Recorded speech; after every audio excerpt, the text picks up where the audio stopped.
Don Abel Vigo, historiador e doutor en arqueoloxía, arqueólogo do Concello de Mondoñedo, que nos vai falar do viaxe polo patrimonio mindonense. Gracias, Abel.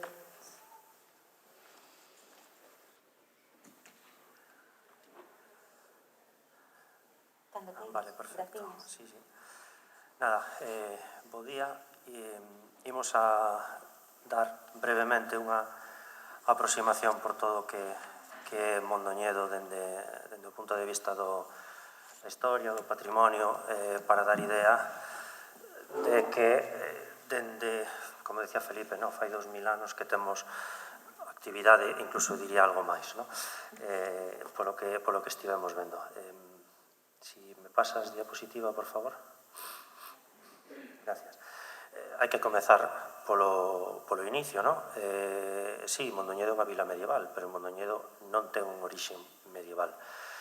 En Mondoñedo temos ocupación dende bastante antes da chegada dos romanos na zona alta, na zona do barrio dos Castros. Non temos unha orixe establecida dese poboamento, pero sí que podemos falar que o que hoxe é a vila de Mondoñedo ten orixes romanos. O volumen de intervencións que se foron facendo na cidade, seguimentos e demais actividades, esas actividades de protección das que falaba Felipe, foronnos tirando luz e o irnos tirando elementos como os que temos aí na propia imaxe vai nos permitindo artellar a orixe de Mondoñedo. Na parte alta temos unha moeda romana, século III, que ten aí inscripción, quintilio. Estamos nunha zona céntrica, como pode ser a Rúa Progreso, esa moeda procede desa rúa, desa zona da rúa. Ese anaquiño de cerámica que temos aí é unha cerámica de importación, é unha cerámica que chega dende a Rioja, dende Tricio, a Mondoñedo, unha cerámica fabricada no século III, típicamente romana, e os argadelos da época romana, para que nos poidamos entender. A continuación temos, como está hoxe, unha entrada dunha bóveda de medio punto que está nos baixos do Museo de Álvaro Cunqueiro, na cafetería, que a investigación que temos agora dataría nese momento. Fins da época romana, inicios do mundo baixo, tardo imperial, perdón, alto medieval. Estaríamos nese momento de finais. E ao lado temos un anaquiño da Fontevella, un pequeno recorte que se dá unha pequena inscripción, Kibizekit, non sei se se pode ler aí na imaxe, vese bastante mal, pero neste momento só está catalogado como unha inscripción romana tamén en Mondoñedo, co que a orixe de Mondoñedo é romana, dende época romana, século III probablemente, desde que podemos empezar a falar de unha trama urbana, o de trama urbana entre comillas, non é Lugo, é Mondoñedo, vale? Non perdamos esa perspectiva, e a partir de aí será punto de atracción, e chegaríamos á época medieval. Mondoñedo conocémola pola catedral, pola diócese, e despois un pouquiño máis andado o tempo porque se convirte en cabeceira de provincia. A Mondoñedo chega o bispado, a Mondoñedo chega a diócesis a comezos do século XII. Dicen que porque os vikingos andaban repartindo bofetadas pola zona, a Mondoñedo tamén chegaban, se fora necesario. Visto o nivel de investigación que temos agora, os datos que estamos barallando, a Mondoñedo chegan, interesalles vir porque temos unha trama urbana importante, porque xa hai un punto de atracción, que é o que se intenta hoxe tamén, que Mondoñedo volva a ser un punto de atracción. É un punto de atracción importante, o bispado ven a Mondoñedo a comezos do século XII, marchas a Ribadeo a finais do XII ata comezos do XIII, pero non quere ir para Ribadeo, é un decreto real, e fan forza e volven a Mondoñedo. A partir de aí, construíse a catedral, Palacio Episcopal, pasan a ser o centro da vida de Mondoñedo, pasan a ser o xerme que se consideraba ata agora que era o xerme da cidade, pero xa existía Mondoñedo antes de que chegase a catedral. O sea, a catedral insértase en Mondoñedo e permítelle medrar e permítelle chegar ao que é hoxe, pero porque xa había algo antes. O bispado non supón o nacemento de Mondoñedo, sino que Mondoñedo, coa importancia que tiña no momento, a nivel arqueolóxico polo menos, é o que tira polo bispado e o que lle permite seguir medrando. E despois, capital de provincia, por esa inercia. Mondoñedo é a cidade principal do norte de Lugo e a que acaba controlando o territorio. Esa era a capital de provincia ata 1833. E xa meténdonos en monumentos, para tampouco alargarnos demasiado, o elemento principal é a catedral. Patrimonio da Humanidade, ben de interés cultural, a inicios do século XX, monumento nacional. É unha fantástica edificación, románica e gótica en inicio, con moitos remates barrocos e con interior fantástico. Planta de cruz latina, hoxe en día retablos rococó, temos pinturas de época medieval nas naves laterales, de finais do mundo medieval nas naves laterales, pinturas do século XVIII no transepto, entre os brazos. Merece moito a pena a súa visita, e o rosetón é, a vidrieira é fantástica, sobre todo vista desde dentro, e, desde fora o tallo de pedra é impresionante. E esa, perdón, seguinte, si podes, por favor, gracias. E ese é o xerme da monumentalidade. O xerme da monumentalidade mindoniense é a igrexa, o bispado e a capitalidade de provincia. Todo iso vai creando unha trama urbana na que hai moita inversión levada a cabo, sobre todo no século XVIII. Se se me permite a comparativa, as posibilidades que temos hoxe no Rexurbe, se nos botamos atrás na historia, poderíamos falar do século XVIII. O momento de maior inversión en Mondoñedo a nivel urbano é o século XVIII.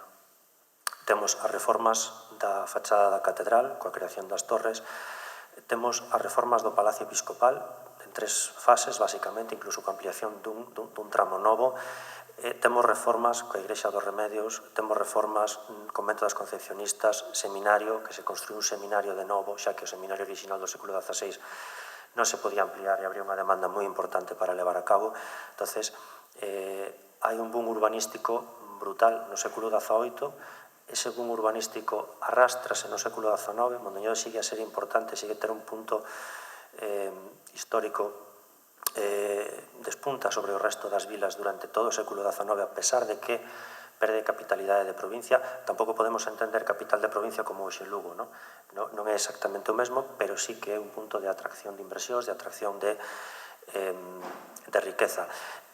Esa gran inversión do século XVIII aguantou ata o século XX, e hoxe en día é un recurso máis que ten Mondoñedo pola súa conservación, por ser, ao final, un conxunto monumental dos máis importantes que temos en Galicia.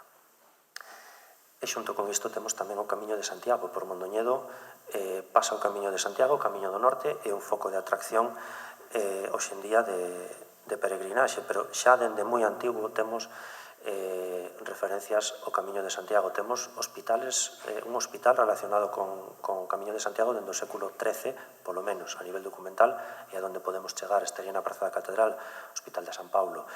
No século XVIII, continuando con ese boom urbanístico, esa política de inversións, porque temos o poder político en canto a capital de provincia, e temos o poder institucional religioso en canto a cabeceira de diócesis, as rentas confluyen en Mondoñedo.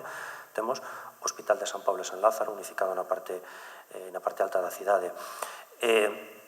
É un punto de tránsito, un punto de atracción. Hoxe en día, dentro ao lado dunha das entradas, outro elemento que tamén ten a súa base histórica é o Barrio dos Muiños. Hoxe en día o Barrio dos Muiños está cheo de talleres de artesanía, pero non é algo que nacese agora mesmo, é algo que temos desde antigo. É unha zona protoindustrial, unha zona que non dá o salto á industrialización no seu momento e que sigue sendo punto de abastecemento da cidade e vía de entrada a Mondoñedo, porque por ali pasa o Camiño Real.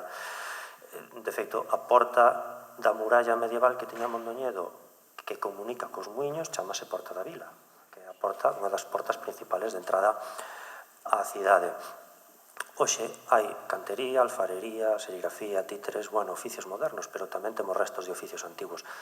Un exemplo moi claro é a Fonte dos Pelamios, é a Fonte das Peleterías, que no seu momento estaban ubicadas no Barrio dos Muiños e que funcionaban como outra industria, protoindustria, vamos a decir, non é unha industrialización, pero como industria do momento en época antigua. E complementamos todo isto co apartado cultural. Mondoñedo ten riqueza literaria, riqueza musical, arquivos, bibliotecas, Mondoñedo é un foco cultural fundamental.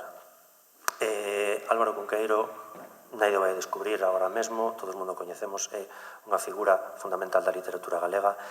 Pascual Veiga é un músico fundamental dentro do que é a música galega, e xunto con iso temos recursos culturais importantísimos, biblioteca como a do Seminario con incunables, arquivo do Concello, que é un arquivo histórico non só municipal, sino provincial, os arquivos diocesanos, os arquivos catedralicios,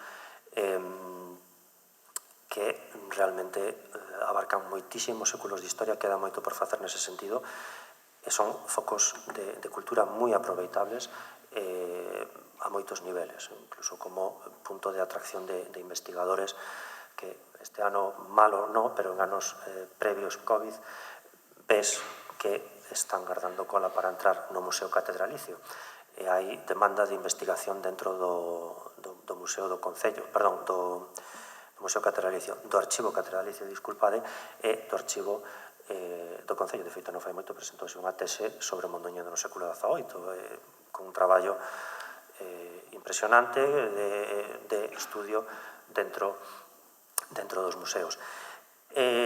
Isto sería pois a miña presentación breve do que é Mondoñedo a nivel cultural, patrimonial, e que, pretende ver que históricamente a inversión ten repercusións. Históricamente estamos vendo que a catedral ven a Mondoñedo porque Mondoñedo é interesante a nivel urbano. E o século XVIII crea unha trama urbana, unha trama monumental que hoxe estamos aproveitando a nivel de promoción, a nivel turístico, a nivel de seña de identidade de Mondoñedo, que realmente aguantou, por así decirlo, tirou por Mondoñedo durante 200 anos. Entonces, creo que históricamente aquí sabemos aproveitar as inversións. Polo tanto, sigamos nesta liña, que é o que estamos plantexando agora. E nada, moitas gracias.